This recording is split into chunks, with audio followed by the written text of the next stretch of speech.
Today's number is 51, as in 51%. According to Imperva's Bad Bot report, that's how much of all internet traffic is now automated. Not people, bots. For the first time in a decade of tracking, more than half the internet isn't even human.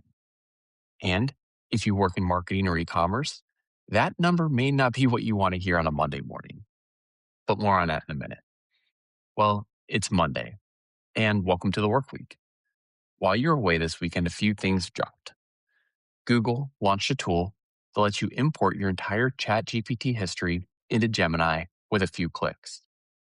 Shopify turned AI chatbots into a sales channel. The CEOs of Anthropic and Microsoft's AI division both made predictions about white-collar automation that are pretty hard to ignore.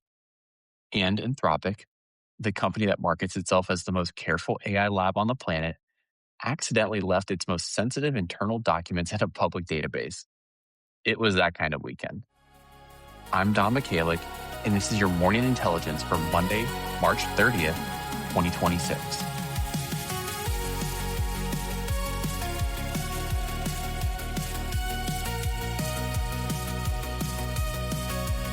Here's what we've got today. New data confirms that bots have officially overtaken humans as the majority of web internet traffic. And if your job involves web analytics, this one's for you. Google is making it dead simple to ditch ChatGPT with new import tools for Gemini. Shopify and Walmart are turning AI chatbots into shopping channels. And there's new data on the AI wage premium that may make you think about your career a little bit differently. In today's Deep Cut, the story behind Anthropic's leaked next generation model and why it matters that the safety first AI company couldn't keep its own secrets safe. And we'll close with the most peculiar financial flop in AI history. Here are the numbers. $15 million a day in costs, $2.1 million in total revenue, ever. Let's go ahead and get into it. All right, let's start with a story that sounds a little bit like science fiction. Imperva's 2025 Bad Bot report, which tracks internet traffic patterns globally, found that automated traffic accounted for 51% of all web activity in 2024. But for the first time in a decade of tracking, bots actually now outnumber humans online.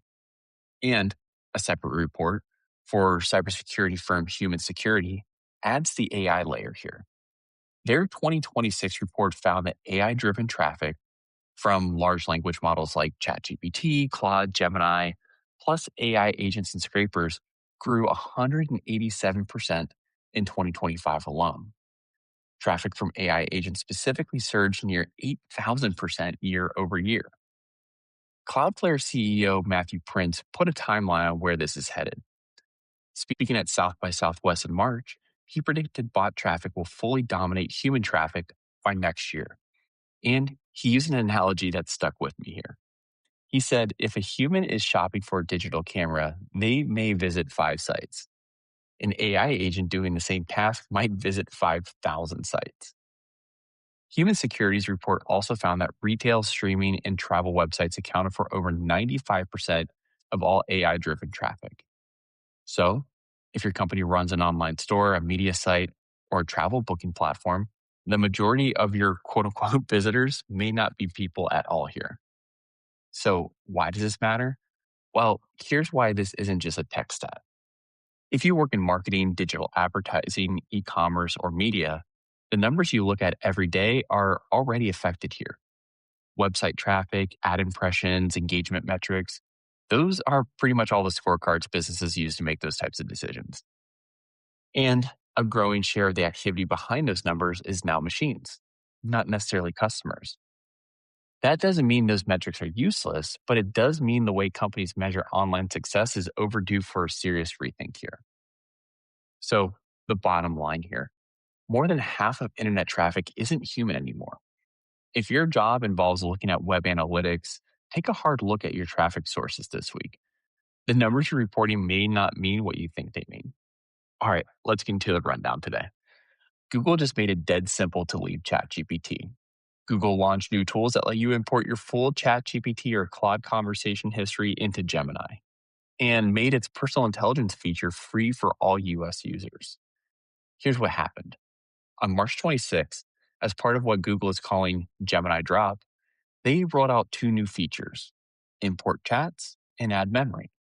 The first lets you upload exported zip files for your chat history from ChatGPT or Claude, up to 5 gigabytes, 5 imports per day. The second uses a structured prompt to extract your personalization data from a rival AI imported into Gemini. They also made personal intelligence free for all US consumer accounts. That's the feature that connects Gemini to your Gmail, Google Photos, and YouTube. It was previously locked behind Google's paid AI Pro and AI Ultra subscriptions, not yet available in the UK, EEA, or Switzerland. I'd describe it this way. Google just created phone number portability for AI chatbots. They're removing the biggest reason people stay with ChatGPT, which is you've built up months of conversation history and preferences and context, and you don't want to start all over again.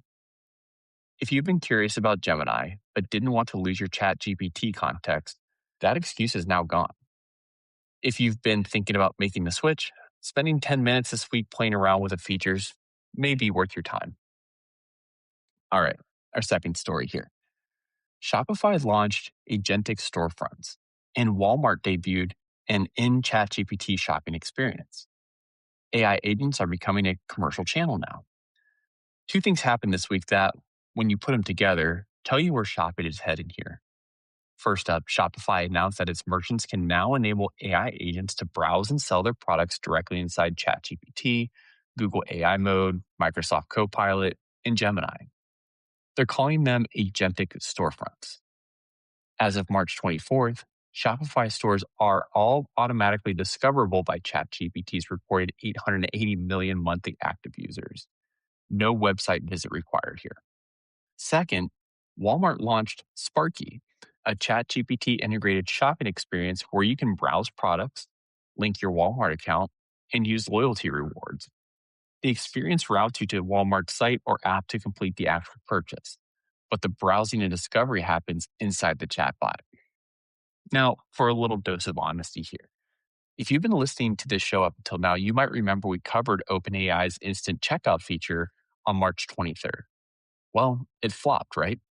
Walmart's own data showed conversion rates were 3 times worse when people tried to complete purchases inside of ChatGPT compared to just clicking on the retailer's website. So OpenAI has pivoted here.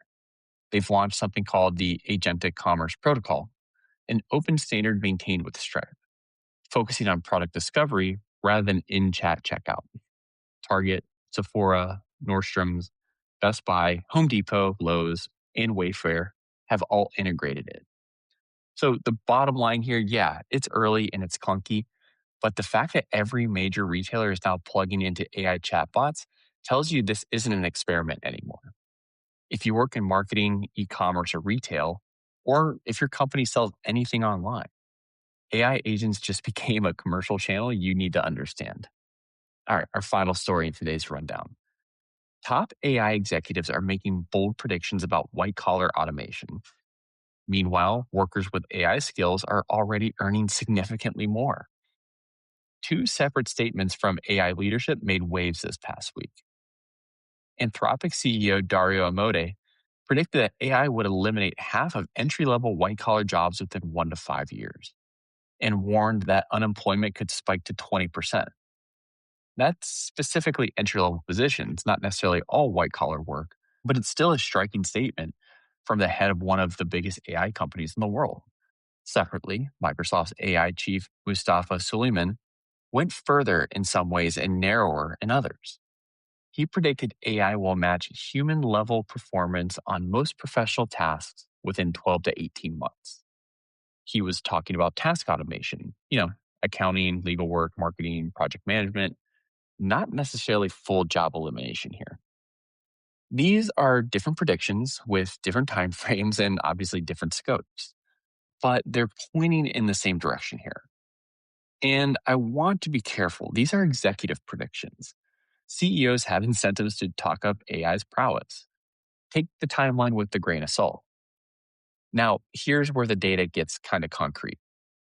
PwC's 2025 Global AI Jobs Barometer, which analyzed close to 1 billion job postings across 6 continents, found that jobs requiring AI skills now command 56% average wage premium over similar roles without any AI requirements.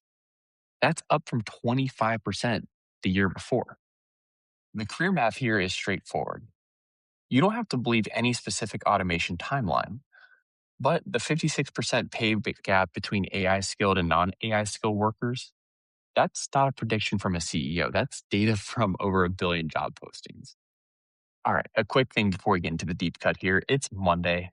And if you're listening to this on your commute or your morning walk, you probably know someone who should be hearing this too. That colleague who keeps asking, hey, what's going on with AI these days?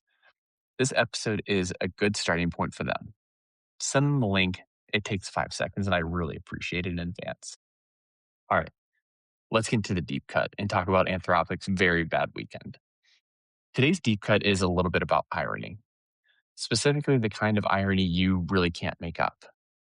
Anthropic, the company behind Claude, the AI tool that a lot of people are using at work right now, positions itself as the safety first AI lab. That's their brand's bread and butter.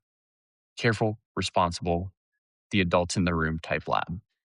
Well, this past week, it came out that Anthropic accidentally left roughly 3,000 unpublished internal assets in a publicly accessible data store, a misconfigured content management system, according to the reporting. That means anyone with the right search query could find them, and people did. When they found them, internal documents about Anthropic's next generation model popped up, which they're calling Claude Mythos. The code name is actually Capybara. According to Fortune's exclusive reporting, subsequently confirmed by Anthropic themselves, Mythos is described internally as a step change in AI capabilities, significantly outperforming the current top model, Opus 4.6, on things like coding, academic reasoning, and cybersecurity benchmarks. And here's where it gets genuinely interesting, at least for me. The leaked documents include internal warnings. According to Fortune, the materials describe Mythos as currently far ahead of any other AI model in cyber capabilities, and warns it presages an upcoming wave of models that can exploit vulnerabilities in ways that far outpace the efforts of defenders. Those are Anthropic's own words there, from their own internal assessment. The leak also moved markets. CrowdStrike fell 7%, Palo Alto Networks dropped 6%, and Okta tumbled 7% in the immediate aftermath, according to CoinDesk reporting. Why is it worth your time? Well, there's really 2 layers here. The first is practical. If you use Claude at work, a significant upgrade is coming. This isn't a minor version bump. Anthropic's own people are calling it a step change, and that's worth knowing here. The second is the story behind the story. The company whose entire brand is built on being more careful than everyone else got caught with sensitive internal documents sitting in a publicly accessible data store, a basic infrastructure mistake. It's the kind of thing that happens at companies that are moving fast, which is exactly what Anthropic says it doesn't do. And here's context that makes this even more notable. According to TechCrunch reporting from March 28th, Claude is growing fast right now. Paid subscriptions more than doubled in 2026. Daily signups reportedly quadrupled from roughly 250,000 per day at the start of the year to over 1 million by early March. US daily app downloads have reportedly surpassed ChatGPT's already. So this isn't a niche tool anymore, it's mainstream. And the company behind it just gave a very public security lapse. The takeaway here, the safety first AI lab couldn't keep its own secrets safe. If you use Claude, obviously keep using it, the product is really strong. But this is a reminder that no company, no matter how careful they claim to be, is immune to mistakes. And when the next model is described by its own creators as a cybersecurity concern, the stakes of those mistakes are only going to go up. All right, before we sign off today, something fun. This one is fun in a I need you to see the numbers kind of way here. Remember Sora, OpenAI's AI video generator? We covered its shutdown on March 25th. At the time, the headline was that OpenAI was killing the product and redirecting compute to robotics. Well, TechCrunch published a deep analysis yesterday. with new financial details that put this in a completely different light. According to their reporting, Sora was burning $15 million a day in compute costs alone, and its total lifetime revenue, $2.1 million ever. That revenue figure comes from AppFigure's mobile intelligence data. Downloads have dropped significantly from their November peak. And that Disney partnership, which reportedly involved a planned billion-dollar investment in licensing of over 200 Disney characters, well, obviously that's dead too. No money changed hands before the deal collapsed, according to reporting from Variety and The Hollywood Reporter. Yet, TechCrunch frames this not as an OpenAI failure, but as a reality check for the entire AI video industry. They report that ByteDance also paused the worldwide launch of its competing tool, SeedDance 2.0, after cease and desist letters from Hollywood studios. $15 million a day in costs, $2.1 million in total revenue. That's a useful number to keep in the back pocket the next time someone tells you an AI tool is going to change everything overnight. All right, let's take a look at tomorrow. A few things to watch. Obviously, Anthropic may respond to the Mythos leak with an official announcement, and if they do, we'll cover it. Both OpenAI and Anthropic are reportedly exploring fall 2026 IPOs, and any movement on that front will be a big story. And we're keeping an eye on the congressional reaction to the White House AI policy framework, the one that says the federal government should override state AI laws. More on that if anything develops tomorrow. And that's Morning Intelligence for Monday, March 30th, 2026. If you liked what you heard, hit subscribe from wherever you're listening. Share it with that one friend who keeps asking you, hey, what's going on in the world of AI? You know who they are. I'm Don Michalik. Thanks for tuning in today and have a great Monday.